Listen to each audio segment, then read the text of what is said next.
Oh, hang on. Hi, everybody. I'm so excited to welcome you to the Evolve Now Success Stories program. And today we have a very, very special guest, and that is Andrew Lowe. And I'm so excited to have Andrew with us today. And the reason I wanted to interview Andrew was because Andrew is working in a corporate job. He wasn't enjoying it. He was working 16 hours. And then he came and did the Evolve Now programs. And after those programs, he was able to set up a successful coaching business, earning a six-figure income, completely replacing his yearly income in the corporate arena in just 10 months. So I want to find out for everybody how Andrew exactly did that. But before we get to that, I just want to find out from you, Andrew, what were you doing exactly before the Evolve Now programs and what was happening in your life then? Right.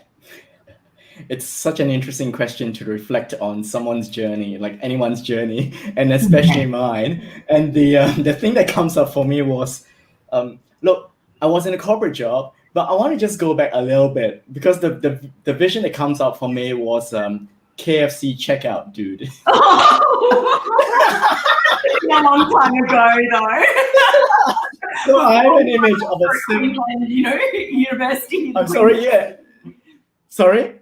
So this must have been a long time ago because, before you came to us, Yeah. you were lecturing I was like, I have this image of 17-year-old at the KFC cash register and also as a waiter at KFC, because in Malaysia, where I was born in the 70s, KFC was like a fine dining restaurant, and we actually had table service. So I was actually a waiter, right? But I knew that I wanted more, and my parents also wanted more for me, even though we came from a poor family. Like a third world country, really. So I applied for jobs left, right, and center. Then I worked as a legal clerk, and my employer at the time. And this was interesting because I think my employer at the time saw that I loved systems and I loved computers and to make things faster and more efficient.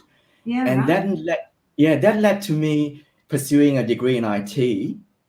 Wow. And I arrived in, so she saw some potential in me. So I'm really grateful.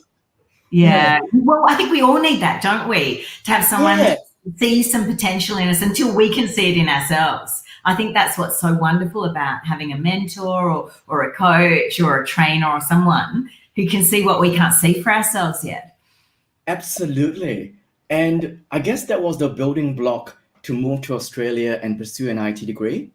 Wow. So where do you think your parents got this idea from that even though they were living in poverty, in Malaysia, and, I spent my first 2 years of life in Malaysia, so I know that area really well.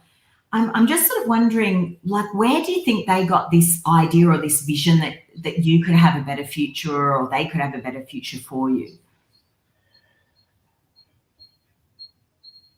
I think growing up from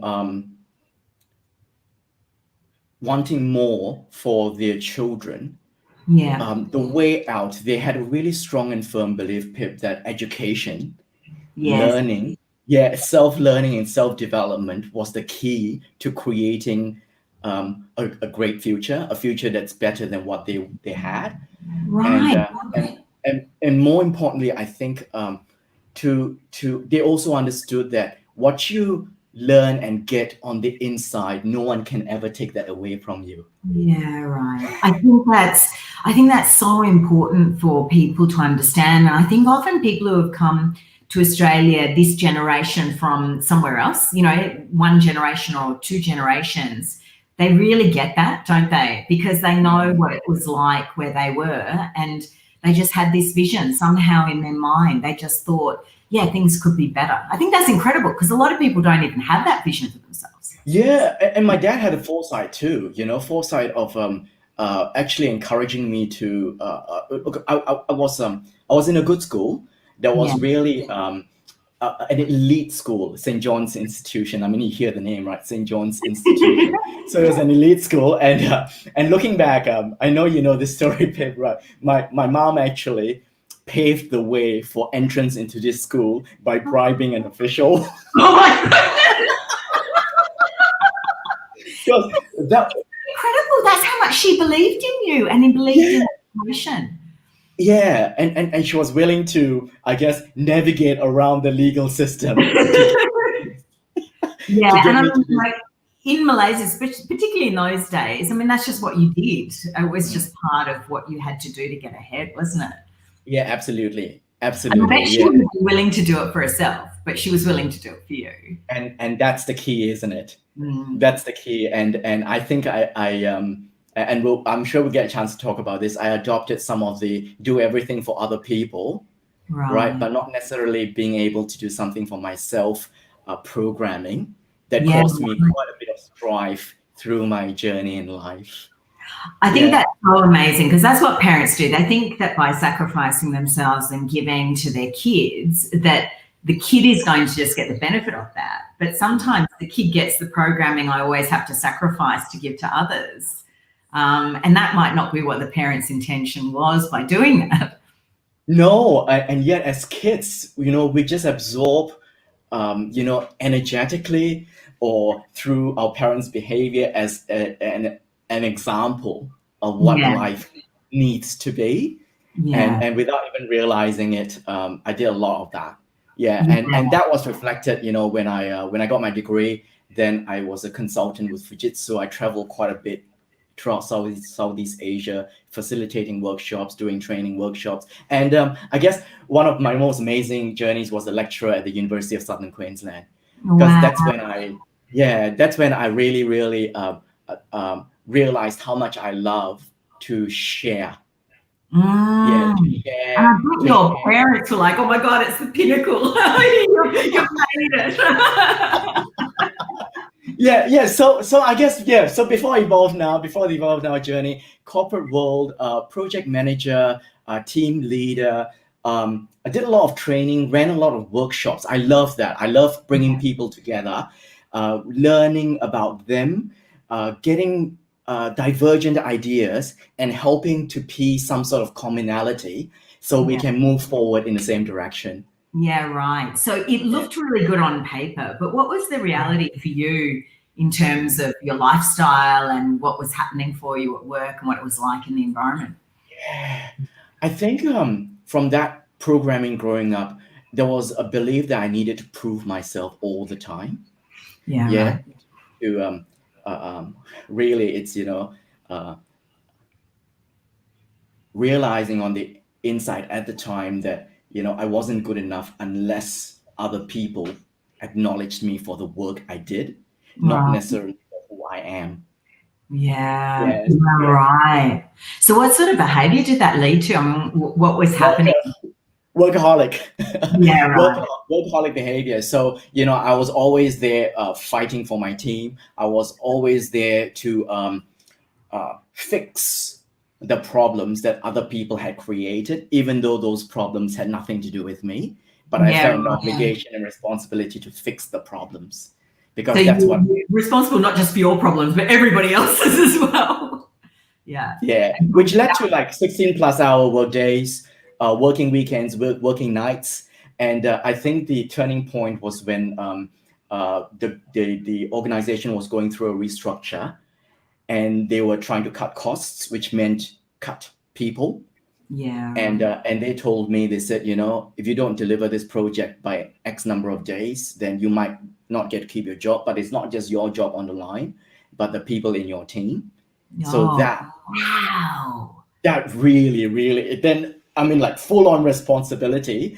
I have no dependents, but some of my team members have kids, have children, have partners. Yeah. So, and I took on that responsibility, which caused me to work myself into exhaustion. Right. And one night, as I was driving home after work, just after midnight, I was so exhausted that I fell asleep behind the wheel. Oh, and wow. I totaled my car. Oh boy. So you were like, hey, what happened? Well, when I came to and I was in the ambulance, I saw this pair of eyes looking at me, the paramedic, and he said, "You're lucky to be alive." Wow. Yeah. And I will remember those words for the rest of my life. Yeah. You know, like even talking about it now, Pip, I can still hear the sound of the sirens and smell the fumes from my trashed car. And in the aftermath of that accident, I looked at my broken leg and I realized I had a broken relationship with myself. Yeah.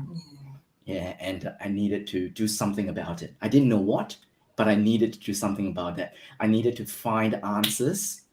So I searched high and low, and I, read the self-help books as we do, Yeah. jumped on Facebook, and could see all these people with their joyous lives, and asking myself, what's wrong with me? Why can't I have that? Yeah. Um, and um, all the self-help books, and they really helped. I did a lot of work with Louise Hay's self-love, and Wayne Dyer talking about the superconscious, and what's that book, A Course on Miracles, Course Oh, in yeah. Miracles. Yeah, so beautiful stuff. But it wasn't quite enough. I felt there was still a missing piece of the puzzle. And that's when I scrolled through Facebook as I normally do, and I saw your face. Yeah. And, 22 principles of success, love, and happiness. So I thought, what You're like, to that's do everything I want. yeah, well, everything I want, and yet there was still that doubt, and I think we all have that, when we try so many things, and then we go, is this going to work? Am I wasting my time? Yeah. But but there was a voice inside of me that actually said, you got to just give this a go. What have you got to lose? Yeah. Yeah, and I turned up to your event, and it was one of the most, if not the most eye-opening experience I've ever had in my life. So thank you. Thank you. So what was really eye-opening? What are some of the things that really stood out for you? It was like, look, there were like 60, 70, 80 people, even more in that crowded room. Yeah. And I'm sure, because I'm a good observer when I look at, even though I'm part of the audience, I look at people around and what's happening around me. And it was as if you were talking directly to each and every one of us. Yeah. And that thing about programming, about the rescuer mentality of wanting to rescue everyone at the expense of myself, causing me to be the workaholic, causing me to feel like I'm the victim of my circumstances, causing me to not just have resentment for other people, right? But not being able to express that, which caused me to be angry with myself for not stepping up in my life. That whole drama triangle.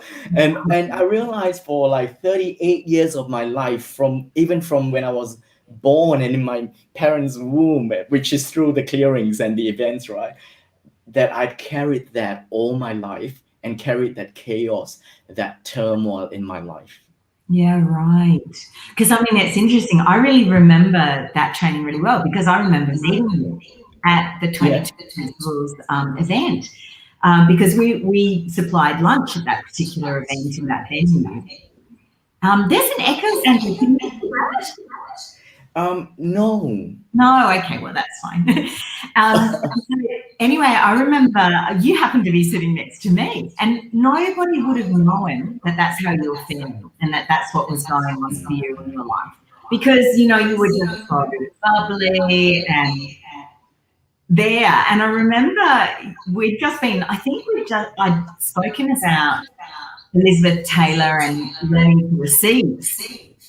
And that apparently had an impact on you, because you tell the rest of that bit.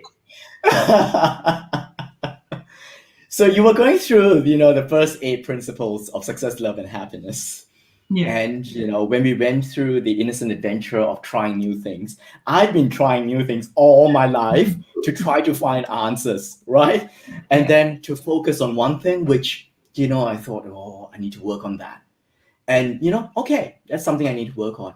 But when you told the story of Elizabeth Taylor and how she managed to, receive so many gifts from these men who loved her, and my first impression in my mind was, but she's so beautiful. And then, of course, you said, yeah, and she is really beautiful. And of course, men would be attracted to her. But how many beautiful people we know who don't have that grace or don't have that many people rush over to shower them with gifts. So that was already a tweak, right? Yeah, right. And then when you told the story of how she received a gift so lovingly, with so much grace and gratitude, that the giver of the gift felt so loved that the giver wanted to do, all she wanted to do was to go out and buy another gift to give to Elizabeth Taylor. I realized for all my life, I've been pushing away gifts. I've been pushing away assistance. I've been pushing away help. Because I felt unworthy, I felt that I had to do everything myself. And so was that part of the reason why you decided to do the level 1 and 2 programs? Was that one of the main? That was one of the main reasons. I realized that I needed to learn what this vulnerability really means. Because it's a word, and I understood the word from a dictionary point of view.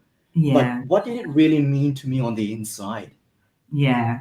What does receiving really mean? What does vulnerability really mean? I'll be honest with you, coming from an IT background, like completely honest, coming from an IT background, from a technical background, people would ask me, how are you feeling? And I'd be like, good. And then, how are you feeling? Not so good. How are you feeling? Bad. I honestly didn't even have the vocabulary to attach emotions to situations. Yeah, that's amazing, isn't it? And then how can one have awareness that everybody talks about as the starting point of change if you can't even put some words around what it is you're feeling? It becomes an impossibility. Yeah. And then later on realizing that emotions are the signposts that tell us what we need and what needs to change in our lives. So I was missing out on all the useful messages. Yeah, because that's it. Yeah. Because of all the readings I had without the experiential learning from your programs, Pip, I was in the mode of, if you like, false positivity. Right, yeah. Yeah, I can't think bad thoughts. Yeah, okay, let me mask it. And you know how you said, when you saw me and sitting next to me, you wouldn't have thought, because I was an expert at masking. Yeah, exactly. I think that's so true. And, when we're talking about gifts, the interesting thing is, people are like, oh, well, is that, was she materialistic? But that's not what it is. It's about how we receive everything. Even the capacity and the possibility of change, is part of that vulnerability, how people can actually know who we really are inside and we can share with them. Yeah. So what happened? So you did the level 1 and 2 programs, and what were some of the main breakthroughs you had during those programs? Let's see. Level 1, I think the real impact was truly finding out my passion and purpose, what makes me happy. Yeah. Yeah.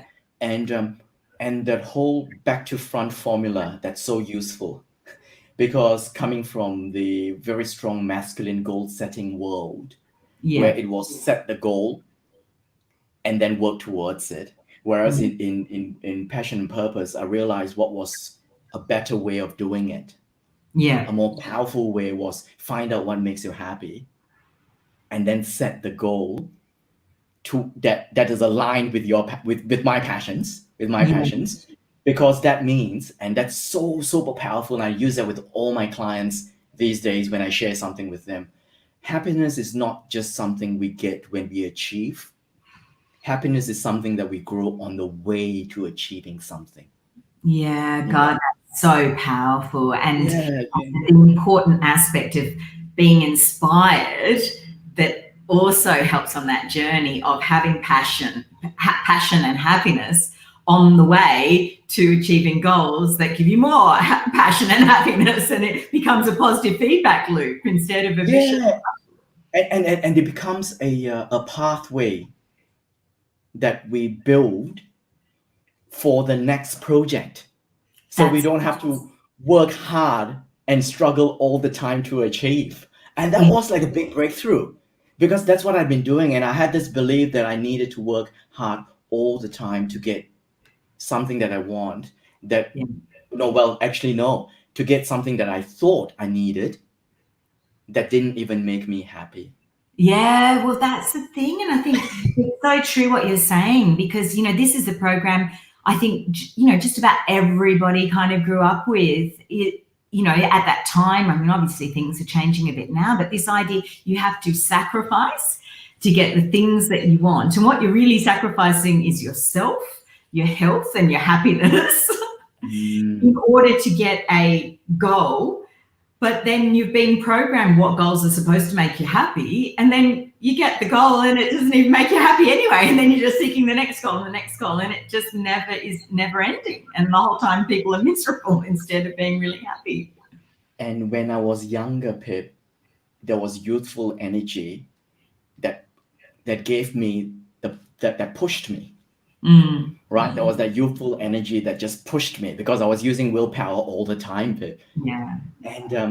And when everything just came to a head with my career, with my health, and I was going through about a depression at the time too, because my partner had left me because I wasn't around. Everything came to a head. Willpower just didn't work anymore. No, and particularly like you're saying, when you're exhausted, you just can't dredge it up, and that's what's so different, because passion is self-sustaining.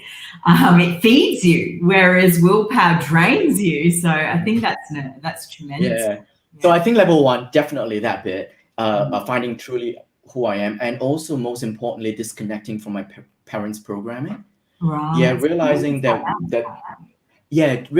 their life is their life, and the choices that they made are theirs. Yeah. And it might be right for them, even though so it may be right for them or not right for them, but that's not for me to judge either. Yeah. And that I have to find my path, because at the end of the day, deep down, every parent, every ideal parent, a parent who loves their children, want their children to be happy. Even though they may not find the best way to present that or to show that, but they want that. So really, to fulfill my dreams, and at the same time actually going along the journey of what my parents want for me, I've got to work out what makes me happy. What makes me happy. And I think the thing is that it's not about parents being good people or having good intentions. It's just, do I really want the life they had? Because if I can't step into my own path, I'm going to either repeat old patterns that they have and old values they have that don't suit me, or I'll end up rebelling against it and even throwing the baby out with the bathwater, rather than it's not reference to them. It's just reference to who I am and what I want. Yeah. And you said, I remember you saying at that one day event too, it's not that your parents are negative, but do you really want your parents' relationship with money to be your relationship with money? Do you really want your parents' relationship to business and career the way you want to have your relationship with business and career? Do you really want your parents' relationship to health to be the way that you have your relationship with health? And I didn't want any of that. I didn't want any of that. And yet, I knew that. I knew what I had to do. What's different about this program is it gave us a process to work out how to actually do it from the inside out. Yeah, exactly. So, without having to ring up your parents and blame them for everything. Some programs, it's like the parents don't even know what you're talking about. It's kind of exactly an inside job, isn't it? Parental influence is an inside job. So to be able to transform that is also an inside job. Yeah. And I'd read all these books and they said you have to let go, you've got to disconnect and all that. But I'm like, but how do you do it? How do you do it? And it wasn't until they evolved now, and the way, with your, I guess, your spiritual apprenticeship journey and how you combine ancient wisdom with, neuroscience and coaching, and having these really succinct, concise, beautiful, amazing processes that facilitate that how. Yeah, for me, that was the key. Yeah, because it's all very well to have the concept from a book, but it's just like you're saying, where's the bridge from here where I am now? And I can have all the awareness in the world and know all the why as to why I'm feeling the way I'm feeling, but I just don't have the how to create that bridge to where I want to be. I think Absolutely. that's so important. So when you did the 1B clearing mum and dad process, or masculine and feminine, obviously it doesn't have to be mum and dad, but most people do. What changes did you experience after that process? Okay. So when I cleared dad, was super interesting because I went back to when I was and I'll just tell a quick story here if that's okay. Yeah, when I was I went back to an event when I was about about 5 or 6 year old, and my mom had we took an excursion to the city, and again 1970s Malaysia, right? An excursion to a city is like this big, exciting thing to do with mom, and then we got off the bus and then we walked towards the music hall. So I was like, Mom, where are we going? And then she said, Oh, I'm taking you to your first music lesson, to your first piano lesson. And I was so excited because she had the insight and the connection with me to realize how much I love music, how much I love singing, how much I love just, everything about music. Yeah. And I was so excited. Yeah, I was so excited. I was jumping up and down with glee. And I said, I'm going to tell everyone about my piano lesson. I'm going to tell dad. I'm going to tell my cousins. I'm going to tell my neighbors. And Pip, this is like a 300 people populated village. So if you tell one person in a village, everyone knows. Everyone knows. And then I saw this look of trepidation on her face. And I was like, Mom, what's wrong? And she said, You can't tell anyone. It'd be our little secret because your dad thinks that piano lessons are for girls. Gender bias and all that kind of old programming. I mean, that's the past, right? But that was what she told me. And look, I was confused, but I really wanted the piano lesson. So of course, I went with it. But something didn't feel right. Yeah. And during that clearing, that was I guess a defining moment for me to have a realization on. Because at the time when I was passionate about something, where I loved something and excited about something, don't tell anyone. Because people will judge you. After all, your dad will judge you. Yeah, right. It's that sort of shame of silence, isn't it? And there's something wrong with what I love. Yes. This is not going to be very useful if you want to start a business because you have to tell everybody.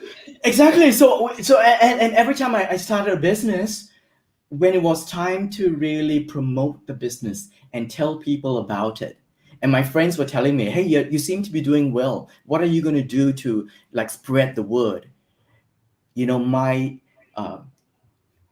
knee-jerk response without even thinking was, no, it's just something on the side.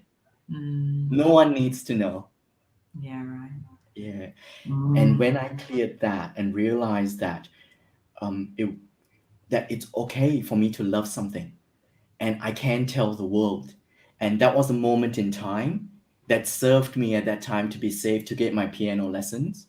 But it no longer serves me as an adult if I want to grow a thriving coaching business, or if I want to grow a thriving any business, or if I want to do anything that I love to do in life. Yeah, right. To really be seen. Sorry? Be seen. Yes. I would like to really be seen for what you love, turning up as who you are. What she's saying is, oh, you've got to hide that. And then suddenly clear that. And it's like, I'm here. It's very powerful. Yeah, definitely. And it was quite organic too. And that's what I love about this work. We come out of a clearing process, and then we sort of go, well, did that work or did that not work? And it really doesn't matter. Yeah, right? You're not sure. Because you don't know because in the moment something's come up that's been insight and breakthrough, and then after that, it was just so easy for me to talk to my friends about coaching. Wow. It was so easy to talk to my friends about singing, about things that I love. Yeah, and I think that set the foundation for my journey of actually making a decision that this is what I love, coaching, and I want to make it work. Yeah. Yeah, and it's coming from a place of passion and desire. not from a place of responsibility and obligation. Yeah, wow. That's such a game changer, isn't it, Andrew? I mean, that's just incredible. Before we get on to how you transitioned into the coaching, which I really want to get on to, I just want to find out in level 2, was there some specific instances or little stories of breakthrough you had there? Yeah, oh, love stories. So in level 2, of course, we work with the horses. Yeah. Both in a group environment where the horses are in a big area and there's a meditation with music playing in the background, and we close our eyes and we connect, and the horses, they wander around, they're meditating too slowly, and so that was really, really beautiful in the sense that I was just in the moment, and then I felt this horse next to me, just next to my cheek. I felt, and I didn't know which horse it was because my eyes were closed. And then I felt another one coming in, and you were there too, Pip. Yeah, right. And I think you saw that. I remember 100 photos.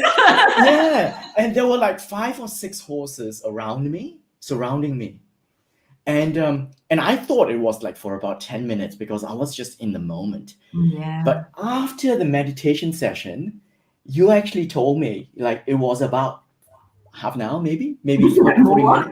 Yeah, maybe more, like 40 minutes. They were just around me, and you mentioned the names, and they were all female horses. Mm-hmm. Yeah. And I think the revelation for me there, Pip, was this thing about how I had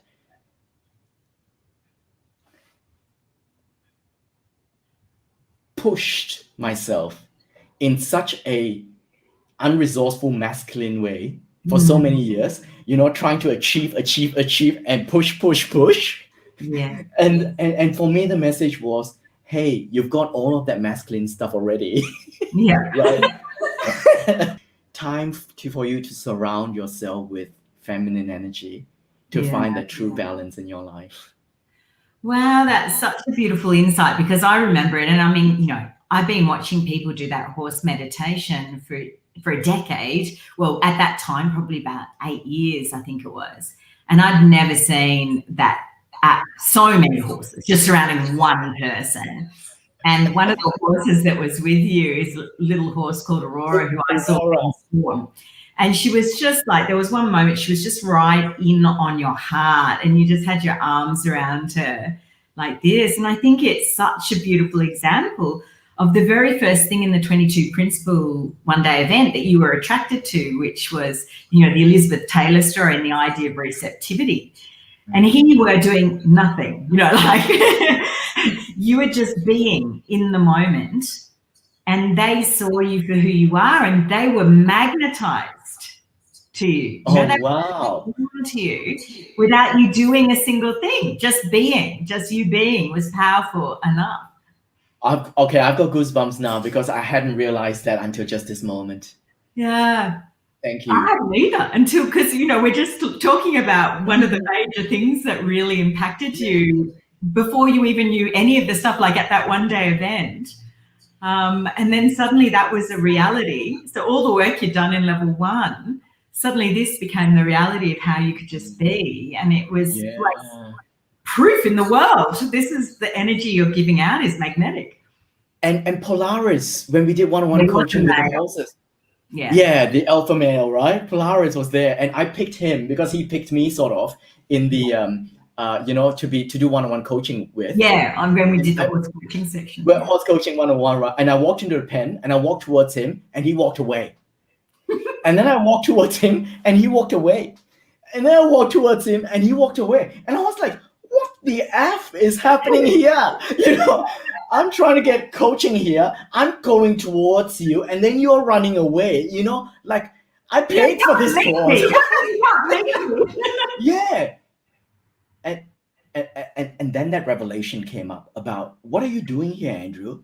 Like running and chasing again. So I walked to the middle of that enclosed area and I just stood there and I said, hey, dude, I used to do it a lot. Dude, I'm going to just stand here. If you think that you've got something that you want to share with me, I'm ready to receive it. If you don't, that's cool. Whatever. That's cool. Yeah. And I kid you not. Trot, trot, trot, trot, trot, trot, trot, trot, trot. Right? Looked at me. And then he turned his body, sideways, his flank. This massive alpha, beautiful stud of a horse. Yeah, he really is a stunning He's horse. a stud, like And a stallion.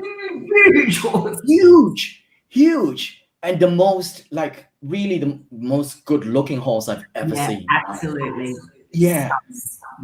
His flank was right in my face. And I'll be vulnerable now because across me flashed all my relationships in the past, whether it's work or my friendships in the past or romantic relationships, how I was chasing after, needing to prove that I was worthy for them. Yeah, right. Flashed across my eyes, and the waterworks just began.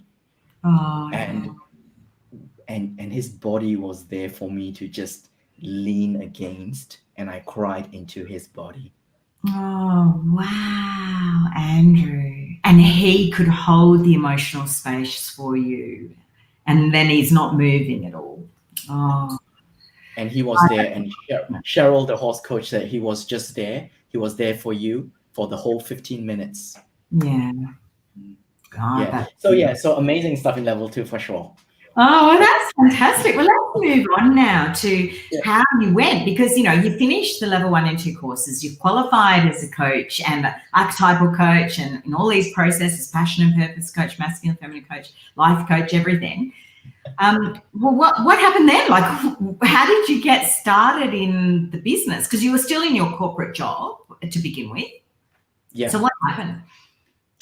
Look, as I felt happy on the inside, Pip, my life started to change on the outside. Right? And more people were attracted to me and wanting to listen to my journey and my stories and what I did, and started to be curious. Yeah. And that's the thing about being a shining example when you transform from the inside out, isn't it? All this time wanting people to change, right? And all that kind of stuff, that all didn't work. Yeah, but chasing you. Yeah. And then when I changed and became a happier person, people were just interested.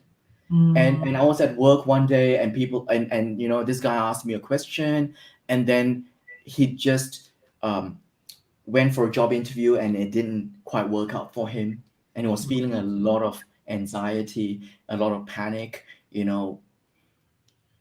He'd worked really hard. It's amazing how the universe reflects the world upon us. Yeah. The mirror. So he was like a mirror of me, probably about maybe 4 years before then that I met him. And then when I told him about, that I'm qualified and all that, he said, can you help me? Yeah. And so what arrangement did you have? He was your first client? He was one of I had quite a few pro bono ones before that. Right. Yeah, but he was one of my first ones, because I also saw the face in him, like he was really angry that he wasn't achieving what he wanted to. So I approached him, talked to him, and can you help me? And I said, I think I can. Yeah. So the arrangement was at that time just ad hoc. Yeah. Right. Just we had a discovery session. I just found out, asked him a couple of questions. I think it's so important to first seek to understand. Because sometimes as coaches, especially if we come from the action coaching space, which we are not, right? We go straight into, let's clear this, let's do this, let's clear this and that, without first really understanding and connecting. Totally. Yeah. So and that's so powerful for me. Just sitting down, just listening to him tell his story and just empty out allowed me to really great questions. Yeah, and with really good questions, and also working from his world. Yeah, realizing that, it's his journey, and asking questions from his map of the world, using his words, using his language, making him realize that I'm really there for him. Yeah, you're really inside his world, really understanding his perspective. Instead of just... I guess that's the ruler talent that I realized from 1A to Pip. Yeah, having insight. Yeah, having insight and being okay with that. But also realizing that my insight is just my insight. Yeah. Yeah, exactly. and then confirming with him and asking the questions and just checking in with him. And at the end of the session, he said, you've understood me more than anyone else has. Wow. And That's a real all I did credit was, to you, Andrew. That's amazing. I had to, for a moment there, really learn to receive that. Yeah. Yeah. So important. And just And then, that realization that it's so rare in our world that people feel listened to and understood. And therefore, it's such a powerful thing to do with somebody, whether it's a coaching client, rather than thinking, oh, well, I'm the expert, I'm going to tell you what you should do. It's like, no, hang on a minute. It's your life. I want to understand deeply who you are as a human being, what's gone on in your life, what you want instead, and help you connect the dots between why you're in the situation you're in now and what's going on for you, and then being able to give them a roadmap of how they can move out of that with the coaching, with the facilitation process of coaching. absolutely. And it's a willingness for them to take the first step on that journey that begins the coaching process. Yeah, right. So for me that was really important. And we started with just ad hoc coaching sessions where we'd just turn up, do a 2-hour session where he'd just then pay me for that session, and then we book in for the next session.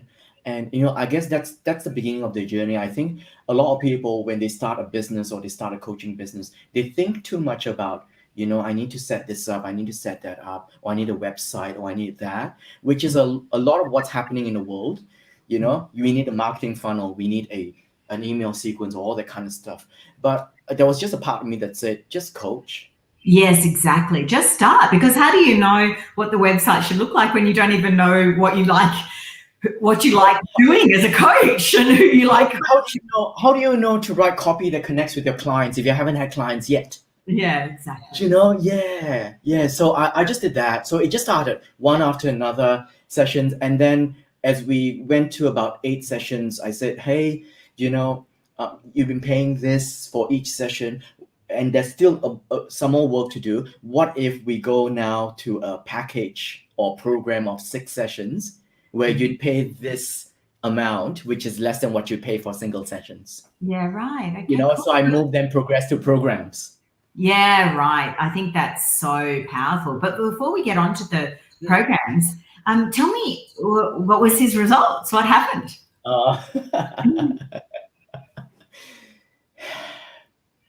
So he had applied for quite a few jobs, shortlisted for job interviews, but bombed out during the interview.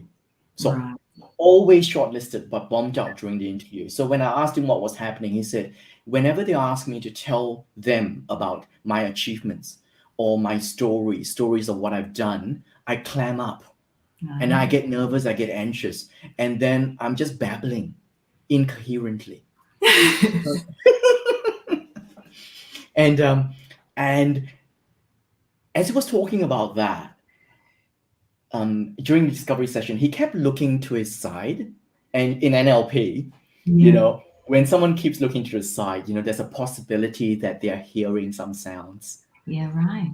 Yeah. So I just basically trusted my intuition and said, hey, what's happening there? What are you hearing? Or are you seeing something? I just wanted to be, and he said, it's interesting. I think I hear my dad saying, don't you tell stories, boy. Wow. So I'm like, what do you mean? So he said, well, my dad was a tradie. And during the time where, Australia was going through a bit of a depression. Yeah. And a bit of economic depression. And he had trouble finding work as a tradie. The other tradies around him were talking themselves up and they got work, but he didn't get work. So he'd come home, and this client of mine was someone who loved to imagine things and tell stories. Yeah, as a child would. That's how we learn. That's how we learn, right? Yeah. And then but dad was so frustrated with other people telling stories, projected it on him and said, boy, don't you tell stories. And when that came up for him, and when we did a clearing on that, that was the linchpin Wow. And what So happened then? the results, right? He kept going for job interviews, and then still wasn't successful in the first few, and then he came in and did some clearings and all that, and then we did one major clearing before this major job that he really really wanted. And it was interesting. Like, I was in Sydney at the time doing a Pip Your program, right? Right. And then he called me and said, they've just shortlisted me for this interview, and the interview is in a couple of days. Can we do a session? And I said, I'm in Sydney. And he said, but I have to. And then I asked him when the interview was, and it was it was on I think it was on a Thursday, and I was going to fly back into Brisbane on a Wednesday. Right. So I said, the only way we're going to do this, if you really need it, is if you pick me up from the airport on Wednesday when I land in Brisbane, and then we're going to go straight to my home, because we are like 10 minutes from the airport, and we'll do a session then, right? And let's see how we go. So that's what we did. So we did that session then and had this major clearing. And he called me right after the interview, Pip, and he said, if I don't get this job, it's not me, it's them. How fantastic. And that was good. And it wasn't with like an energy of arrogance, Pip. It was an energy of realization. Yeah, I've done Yeah, absolutely the best, and I know it's spectacular. So, and that's and confidence, isn't it? That's empowered and confident, yeah. And then 3 weeks later, he called me and he said, I got the job. Wow. Yeah, and I sat down there listening to him talking for about 10 minutes on the phone. I just listened, right? Yeah. About how, he's so grateful and all that kind of stuff. And his basically his income has, doubled if not tripled since. Wow. Oh, how amazing. So you decided that you would do coaching packages. What made you feel like coaching packages was a good way to go? I think, first of all, having the willingness and commitment from a potential client to actually go through the journey in its entirety is so powerful. Yeah. I So think you already, sometimes because of the individual sessions that he's been doing, you were like, okay, I've got the confidence now. But what gave you the idea that that a package would be a good thing instead of just continuing ad hoc? Well, I think, first of all, revenue stream, because I think as running a business, it's important to have a cash flow and some sort of a continuity in revenue. Yeah. And that allowed me the space then to then think about my business and working on my business. Yeah. And for me, that was important, that as more and more clients came in, I'd run a discovery session and I'd suggest a coaching program. And at first I started with, 4 sessions, and then it was 6 sessions, and then 10 sessions. Yeah. And it demonstrated for me that they were committed, and I'm also committed. I'm always committed with them. But now I can have a bit more of a structure. I mean, that's a ruler talking, really. But a structure of clearing parental programming, clearing emotions and limiting beliefs, finding the passion and purpose, having goal setting and accountability. And there is a flow. Yes. And they can see their journey in a bird's eye view as well. That's where I am. That's point A now. And if I get to point B, C, D, E, and F, then my life will super change. Yeah, exactly. And I think what's so beautiful about what you're saying there is that, of course, we are focused on the client, and we know packages get a better outcome for them because of this bird's eye view. But it's also, you can have on your head a business mind which goes, what's going to make this sustainable for me? As well as serve the client best. It can be a win-win. You the business owner can win at the same time as the client wins. And that it's okay to have both hats there, because both of those can serve together. You can do something self-loving and it's the best service to the client at the same time. Whereas I think a lot of people think, I have to sacrifice myself to serve the client. And then they end up with a business that's not sustainable, and then they can't serve anyone because they have to go back to their corporate job, Exactly right. And if I were to sacrifice myself for a client, what sort of energy am I taking? What sort of example am I setting for my clients?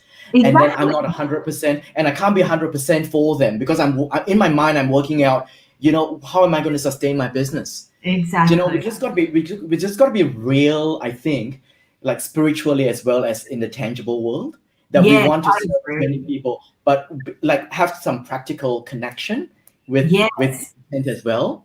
That's exactly right. And that is how we're a shining example of what we're getting them to do, because that's usually what they're doing, sacrificing themselves, their happiness, their relationships, their health for, money, often doing something they don't even want to do. And how can we be a coach and be authentic and congruent if we're not doing that in our own life as well? And that means taking care of the financial structure of what we're doing in business. Yeah. Hey, Pip, I want to...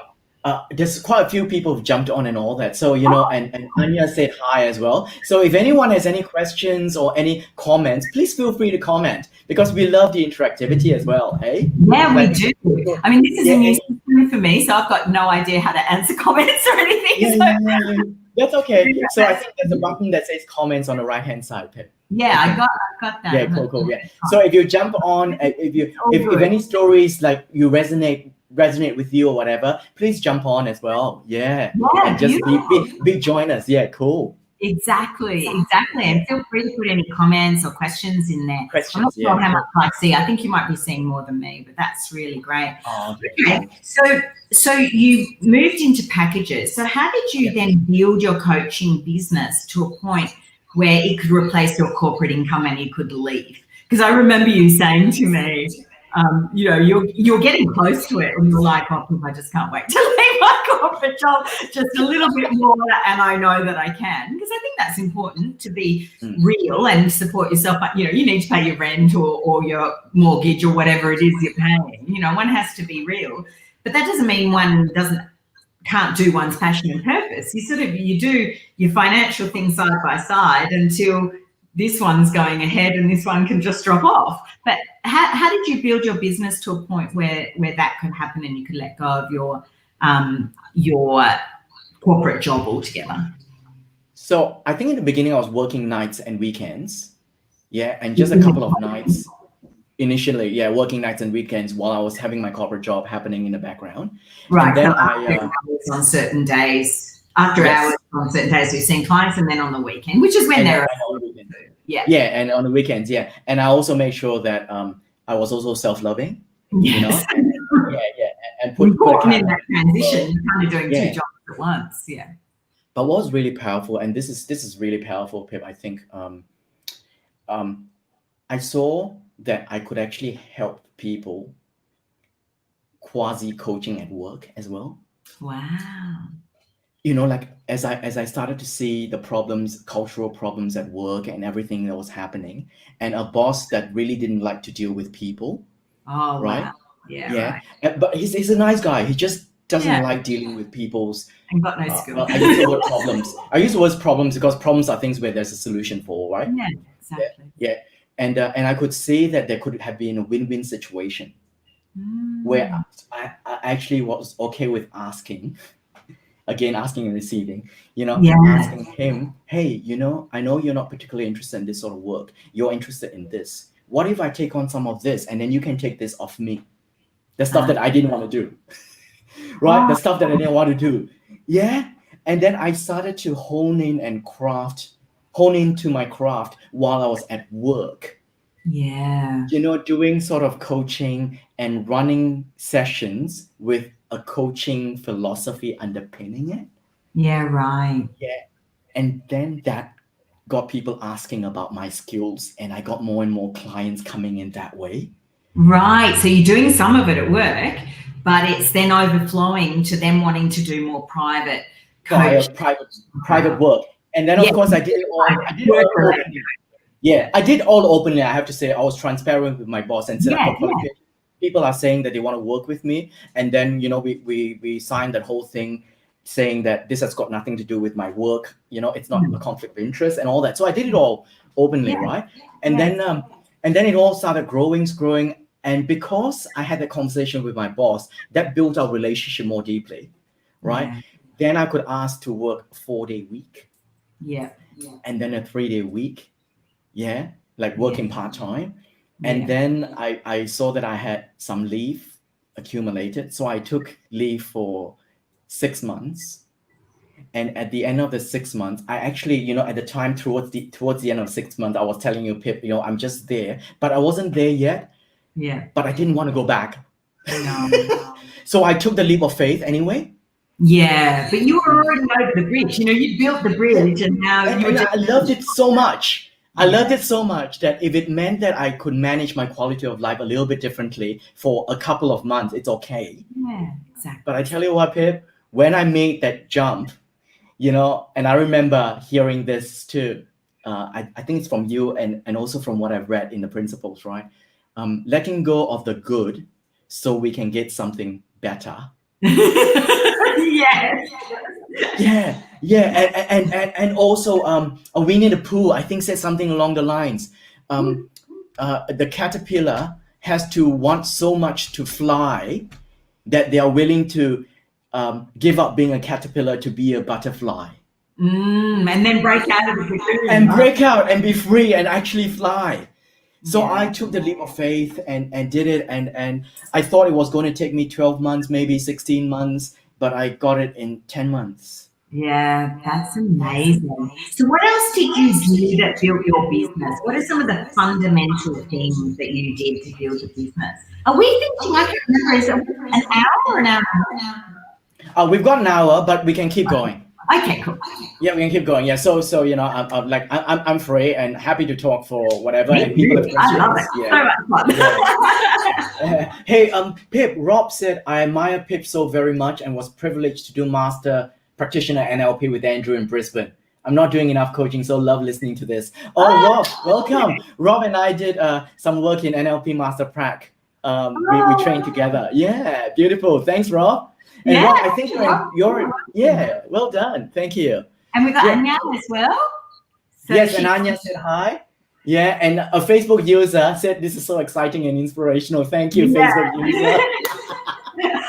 That's cool because I think it is too, and I'm so excited.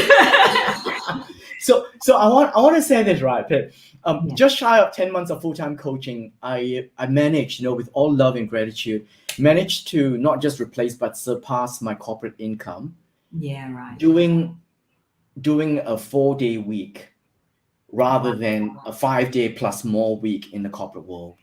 Wow, that's so exciting, Andrew, because I think that's such a fantastic goal for people. But, you know, a lot of people don't think it's possible. And they're like, well, how? You know, build a bridge for us, Andrew. Like, how did you? Okay, cool. So build a bridge. Let me build that bridge. Let me see. I think the first bridge I have to say is transform yourself. Inner work. Totally. Yeah, you've got to do the inner work. Because that trumps any strategy or any tactics. Because people can give us the best system in the world, the best marketing system in the world. If we're not ready to receive, not ready to promote ourselves, not ready to shine as who we are, then nothing's really going to happen. And, you know, one of the things I love about that is, you know, a lot of your business grew in those early stages because you'd overcome that issue with authority figures and you could actually approach your boss.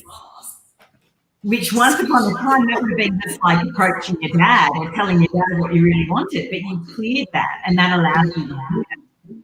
Absolutely. Yeah, absolutely. So I think the important thing, number one, for me is transform yourself. If you want to be a great coach, be the best client. Yeah. And our clients can only go as deep as we are willing to go. So I always ask myself, how deep am I willing to go to create the life that I want? Beautiful. Yeah. Yeah, and so I want to, I guess, share this. It's sort of like my mantra. Be the lighthouse, not the lifeboat. I love that. because if we had a lifeboat and we try to rescue all these people, then there's not enough space in the lifeboat. It starts to get tattered and torn, and then we focus on helping them, and then we might all just sink. Yeah, that might be the end. Yeah, so let's be the lighthouse, be grounded, and shine the light so people can come to shore. Yeah, exactly. Yeah, cool. And okay, so we've got that. Number two. Transform. Yeah, number two. Practice. Okay, so what I mean is this: practice what? if you got no paid clients, that's cool. If you love a coaching business, then you must love to coach and bring the vibration and the energy. And for me, that means, you know, whether you work with friends or pro bono for a little while, keep coaching and keep honing your craft. I think that's super, super important.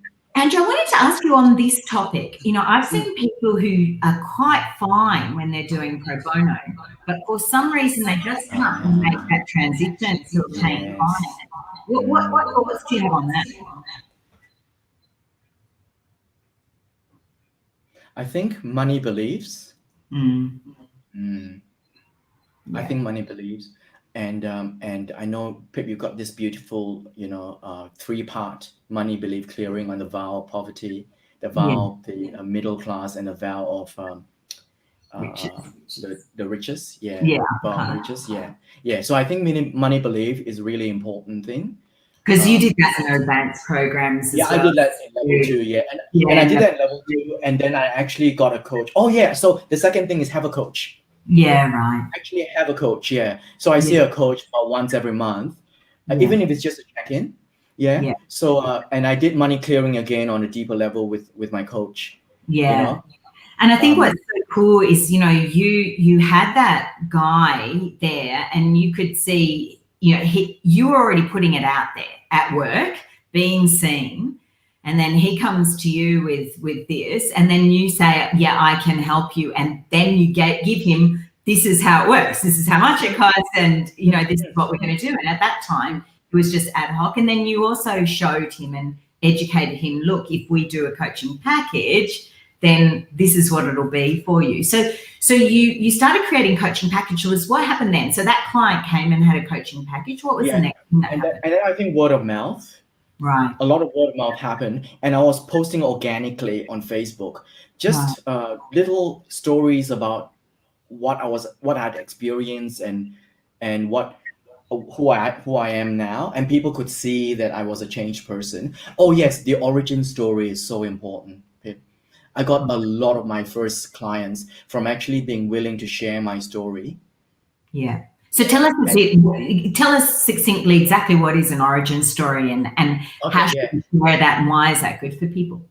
Okay, cool. So and I learned that from you, really, Pip, and the NLP. So the origin story is like the superhero story, if you like. I mean, a lot of us watch these stories and we get inspired by superheroes, whether we are kids or people who are heroes and heroines in our that we can see, right? And all of us has a story to tell. Right, a story that allows people to connect with us, with who we are on the inside, that we really are out there to want to help. Yeah, of course, we want a sustainable business, coaching business, and we want income coming in. But that is a product. That is a product of the desire to help and to create a better world, to create this ripple effect. Exactly. I remember working with you on your origin story, and really what's so beautiful is the origin story is just the story is the gift that keeps on giving, doesn't it? Because we've been talking parts of your origin story right here now. It's kind of like looking out there and going, what's the biggest problem that I solve that many other people have? And for you, it was really that working really hard in that, more than 9 to 5, that 16-hour day, and you having that moment where you have the car accident, and then this was like, I've got to change my life, and then you found, personal development course or a coaching course or whatever it is, and you change your life, and then your life is different at the end. I mean, that's a beautiful origin story. It doesn't have to be every single thing that ever happened to you. No. This is the problem I had, and I know a lot of people are here, and this is what I did to solve that problem, and now I'm here, and those same people want to be there. And it's like, okay, what's that through line story? So I think you're right. It's so true, crafting that story, because every single piece of your marketing for years and years and years hangs on that story there. And you can have, there's lots of other origin stories. So you have the immigrant origin story of, being in Malaysia and then coming to Australia, and your immigrant parents' beliefs about working hard, and then, coming here and being at the pinnacle of what they considered was right for what they wanted for you, but wasn't right for what you would make you happy inside. That's another origin story. So there's so many different origin stories that we can have. And it's just like, which one will connect with the audience I want to attract? That is so true, because that brings up another quote from this marketing guru. And I love his writing, because he says people don't buy goods and services. Yeah. Yeah. They buy relationships, stories, and magic. Yeah, right. So I think origin story has that transformational magic too. Yeah, from, like you said, a problem to potentially a deeper problem, a crisis of some sort, where the pain is bigger than the comfort and safety of what we used to have in the past. That the caterpillar needed to actually wrap themselves in a cocoon and do inner work. Yes, right. Yeah, to do inner work and actually trusting that journey, because we don't want to be stretching the cocoon while you are, like a lot of people go into that mode where, oh shit, I'm impatient, I need to do this. But inner work takes trust, and then to come out as a butterfly. I mean, that is an origin story, right, of a caterpillar. That's exactly right. Yeah, and then go on. No, you go ahead. I was just going to say, I think people think every single thing in their life has to be perfect before they can start coaching. But it's just like, no, what was one thing that you transformed? That's the origin story you're going to be with, and they're the people you're going to help. And also, I think, it's so true what you're saying about the relationship section, because the person goes, hey, this person really gets me because they have been where I am now. So this is someone who can help me. Whereas if they don't feel that, they don't feel like you understand them, you're just some lofty expert telling them what they should do, they're like, well, no, this person, hasn't built my trust, doesn't have the right to tell me what to do. Yeah, Pip, I think you hit the nail right on the head when you said some people think that they have to, be perfect and solve everything before they actually build a thriving coaching practice. And that's really a belief. Like it's got elements of perfectionism and all that kind of stuff. So definitely we can work on that for sure. But what's important is to realize that a lot of people who want to work with coaches actually want to work with someone who's maybe 2 or 3 steps ahead of them, because they can see that, oh, I can do that. I can actually take the 2 or 3 steps forward, rather than having this lofty, ideal, superior person, right, who's actually not really anyway, because we're all works in progress. We're all works in progress. And to really value our stories for what they are in the moment. And the stories will change. Whenever I've got problems and challenges in my life, I look at it and I just go, Andrew, one day this too will be a great story. Exactly. You go. What were you going to say? No, and I just said, well, and that inspires me to work through the problems that happen in life. Yeah. Absolutely, I totally agree. So you honed your origin story, and then what did you start sharing some of that on Facebook, videoing? What happened then? So I shared stuff in Facebook. I just organically. And then I ran one-day events. So I ran half-day events where I talked about sharing something that's of value to people. And also allowing people to see who I am. Because I think the thing about any business, and especially a coaching business, is to attract the ideal clients that you connect with. And not everyone is our ideal clients, and realizing that is super important too.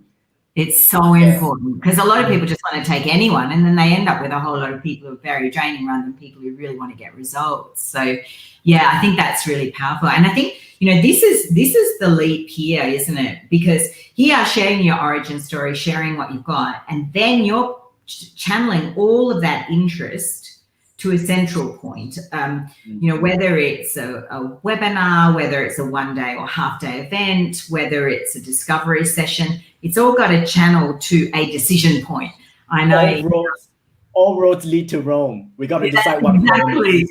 Exactly. The nexus point. And the nexus point is where someone has an opportunity to buy something. And I think what happens for a lot of people is they're doing all the sharing, but they're not leading it to that point. And a lot of that comes back to limiting beliefs and fears and all the rest of it. But in the end, if there's no place where the person can focus and have an opportunity to buy, then you have no sale, and then you have no successful business, because it's that moment there.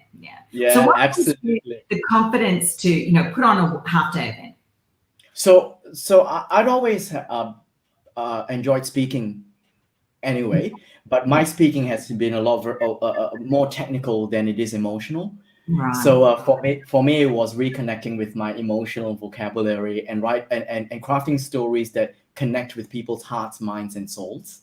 Yeah. Right. So that was super important, and that's a skill that we can learn. Yes, it is.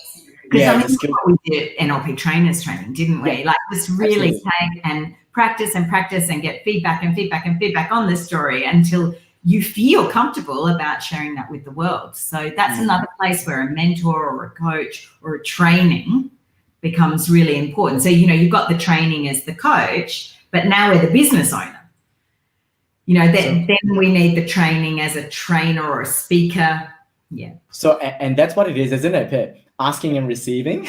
Yeah, that's right. Going back. like realizing that to run my business and to grow my business, I actually need to look at myself and realize that, hey, these are the areas that I need to work on, and there's people out there who can help me. That's right? Exactly. And actually asking for help.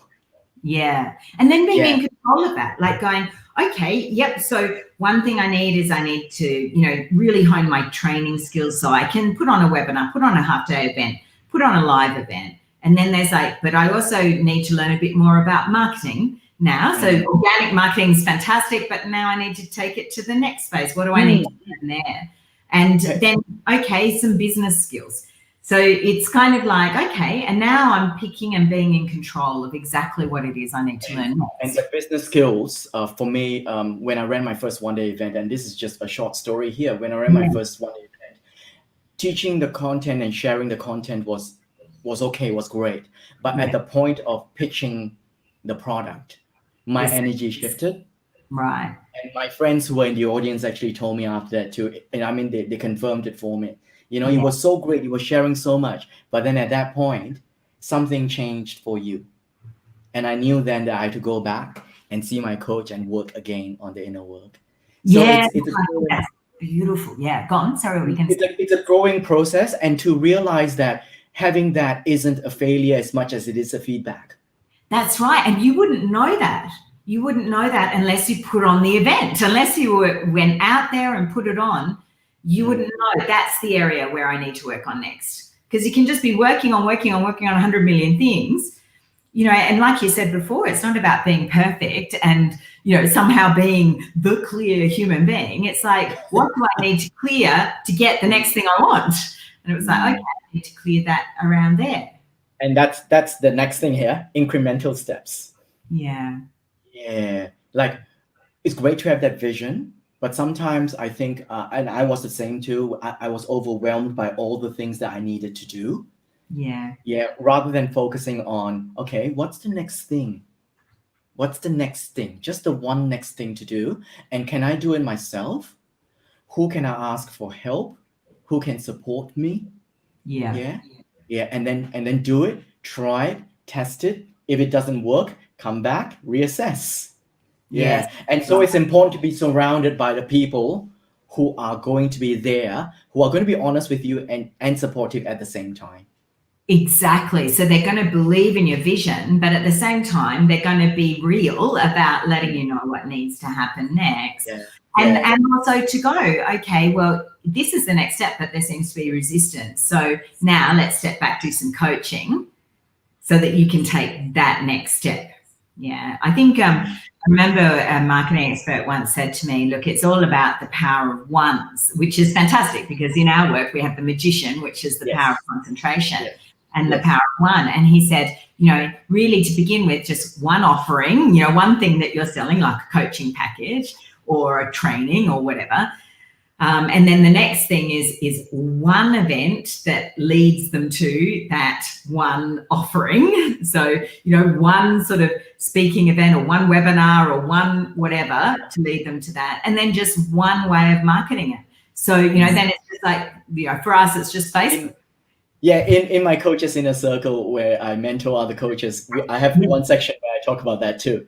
One page website, right? One social media platform, one email sequence, yeah, one blog article, right? Just do that when you start off, just one.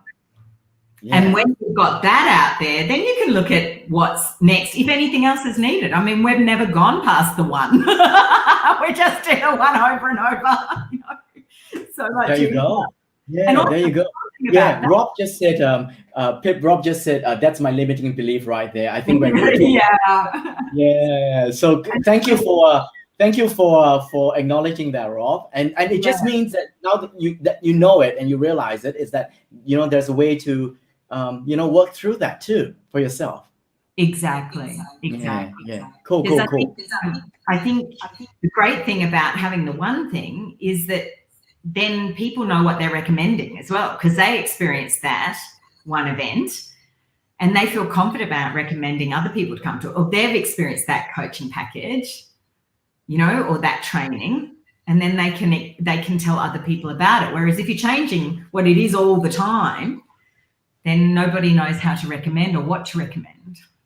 And reviews, testimonials, recommendations are the key when we start off our coaching business too.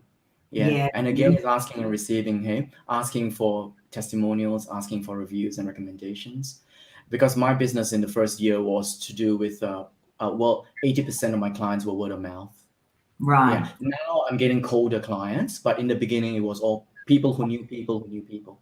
Yeah, right. And you replaced your income in that year through word of mouth, making sure that people know how to recommend you, and people know other people's experiences through the testimonials and the recommendations. That's fantastic. So speaking more on that, so I mean, I think that's really cool and gives people like a fantastic focus. And so it was really by doing that you replaced your income, actually doing that. Was there anything else that was really important that helped you replace your income in those early years?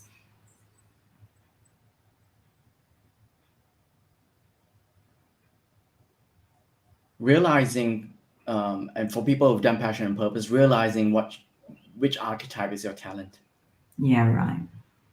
Yeah. So those who don't know about it, we talk about 3 passion archetypes and 1 talent.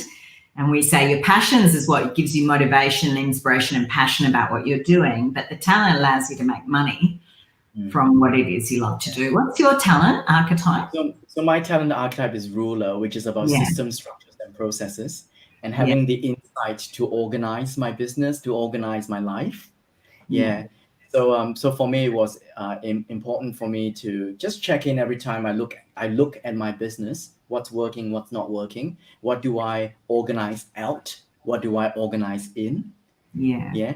And also in the way I train, in the way I connect with my clients, they come to me because they can see that I provide them with a structure that allows them to flourish. Yeah, that's exactly it. And that's so true. And I think what's so tempting for people is you came from an IT background. It's tempting to throw the baby out with the bathwater, throw every single skill you learned in your previous career, because now you found your passion and all you want to do is focus on your passion. It's like, hang on a minute. There's these amazing skills that you learnt there. What about combining that with your passion? Now you have a winning formula. And using the IT knowledge and also my interest in systems has helped me to, do social media scheduling in a way that's self-loving. So, just as an example, I use a system where I post once and then it posts to multiple social media platforms at the same time. I mean, our live streaming tonight, Pip, you were so,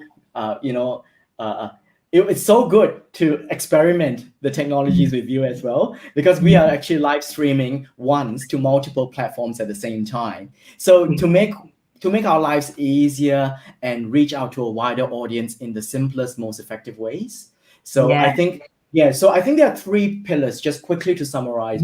Transform yourself, transform others, right? And when for me, building a thriving coaching business means being able to wear 3 hats. The hat of the coach working in the business. The hat of the manager And for me, it's having the right systems in place so that I don't have to worry about admin and system stuff, that it's running in the background in an automated way as much as we can. Yes. Yeah. And the third hat is to be a leader of your business, to be out there representing the shining example of what's possible.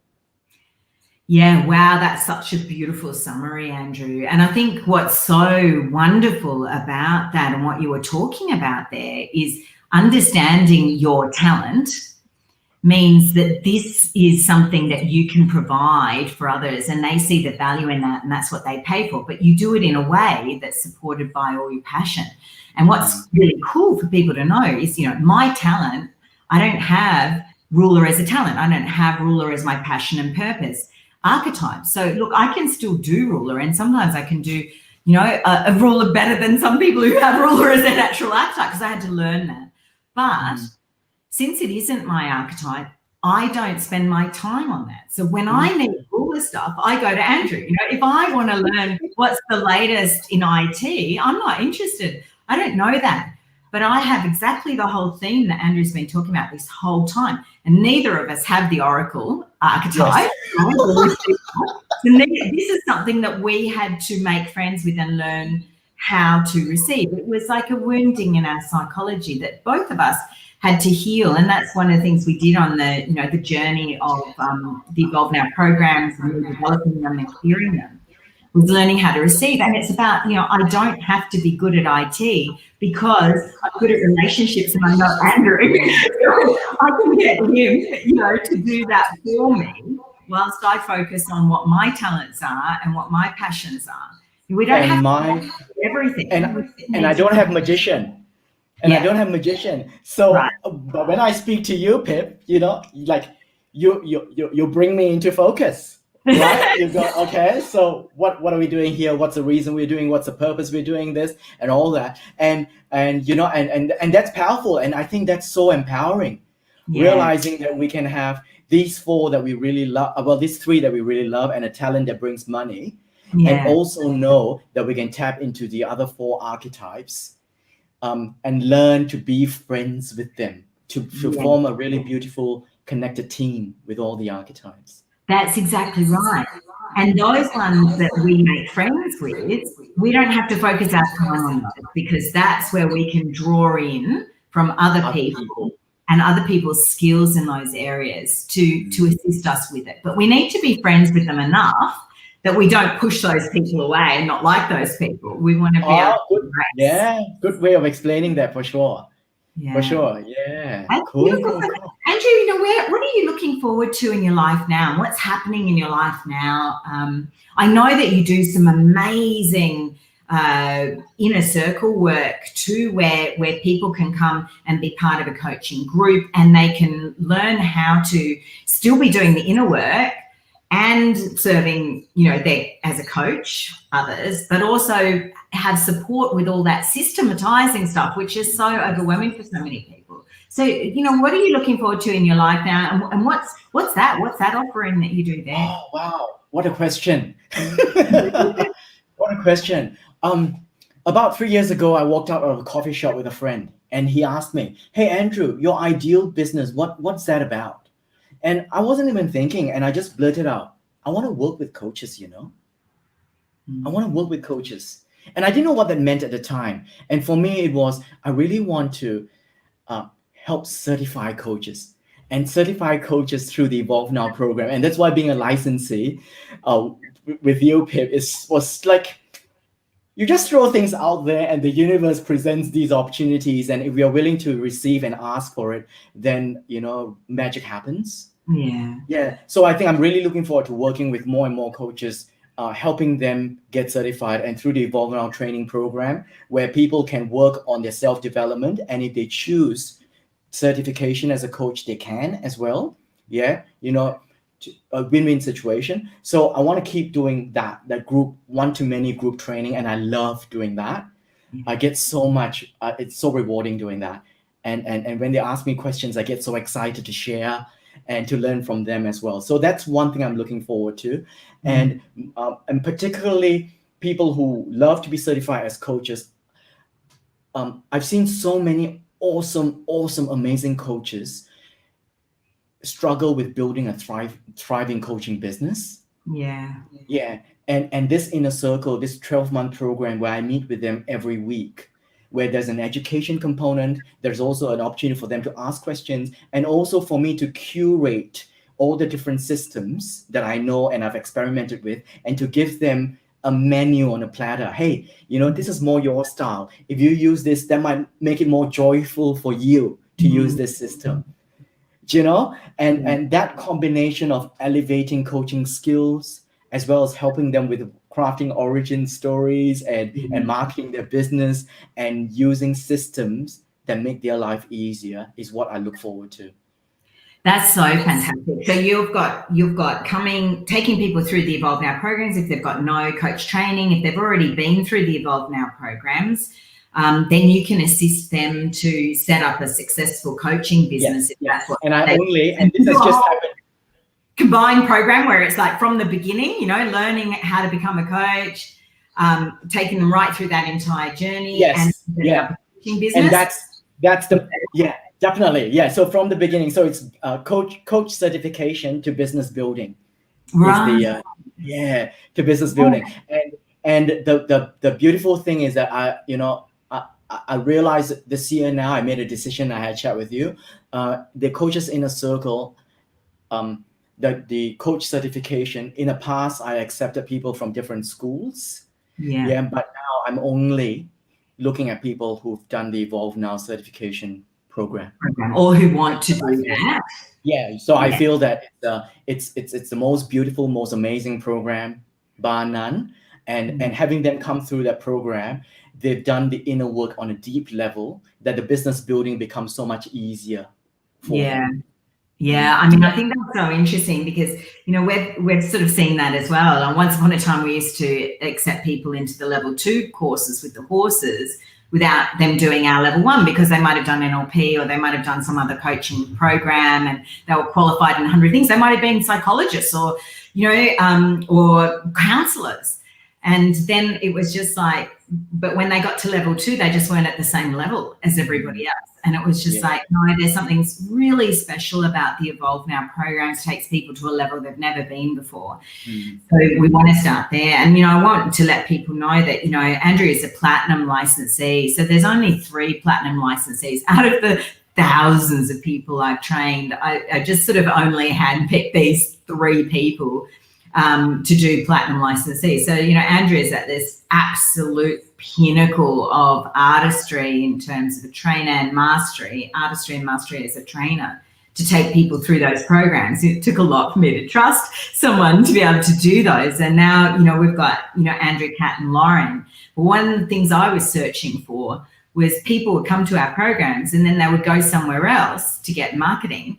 And there was such a mismatch in the values between the places they went out there compared to what they'd experienced as part of Evolve Now. And they felt just they weren't understood. They didn't want to apply things in that way because it didn't fit with their values and their sense of integrity or just it just wasn't a match. So it was so exciting when Andrew was like, I can help people set up their successful business like I did, set up the marketing, set up the systems, all of that. And it's all in line with the whole Evolve Now philosophy, the integrity, and just like-minded people, just people who are like you, who want to, want to be able to do things with integrity. And that, so I'm so happy, Andrew, that you are now doing that, because now we can say, hey, go and do, if you want to set up a successful coaching business, you want help with that, then go and see Andrew. But those people who just want to do personal development, they can come to the programs and, that's the end of their journey. They just go and do level 2, 3, whatever they want to do. But those who want to set up a business and assist others and help others and make that financial, so they're shining example. Yeah, absolutely. That's so powerful, Pip. Thank you for saying that so articulately. It is about the alignment of values, alignment of energies, and also marketing with love, empowerment, and integrity. That's so important to me. Yeah. And Pip, if it's okay with you, I'm running a live webinar next on the 16th, actually. Yeah. Well, I want you. Yeah, please let people know where they can find out more. So I'm just putting a link down the bottom. So it's go.innercircleforcoaches.com/webinar. Yeah, and basically it's a free webinar where I talk about what's my journey of building a thriving coaching business. So most of you have heard this, but I'll do a quick summary of that. But more importantly, I really wanted to show people the blueprint that I use in detail. We covered in a little bit, but the detailed blueprint of the three hats, the coach hat, the manager hat, and also the leader hat. And also how people can move from just manifesting a coaching business to growing and scaling it, to then making it, transforming it to be an influential business, and the process that went through. So, whether people want to be part of the inner circle or not, I've got so much I want to share. And this webinar, I want to share all of that. And if the inner circle is something that you feel will be a right fit for you, have a chat with me and I'll show you how to do that during the webinar. And if it's not, you've got something that you can take away with you and take that in your subconscious on your journey to creating that thriving coaching business. Oh, that's so fantastic, Andrew. Because what happened was Andrew asked me if he could take people on this journey, in our community. And I was like, oh, thank goodness. Yay. Yes, please do that. But we hadn't had time to catch up for me to look in detail. I mean, obviously I trusted Andrew, trust him with my own program. So of course I knew I could trust him with the community to offer this. But then the other day I was like, people kept telling me, oh my God, Andrew's inner circle is so amazing. So like all this community is like going, I'm so happy that Andrew's running this inner circle. It's so incredible. And I was like, Andrew, you better tell me exactly detailed and take me through your entire webinar so I can see it. And at the end, I was like, oh, Andrew, where were you 20 years ago?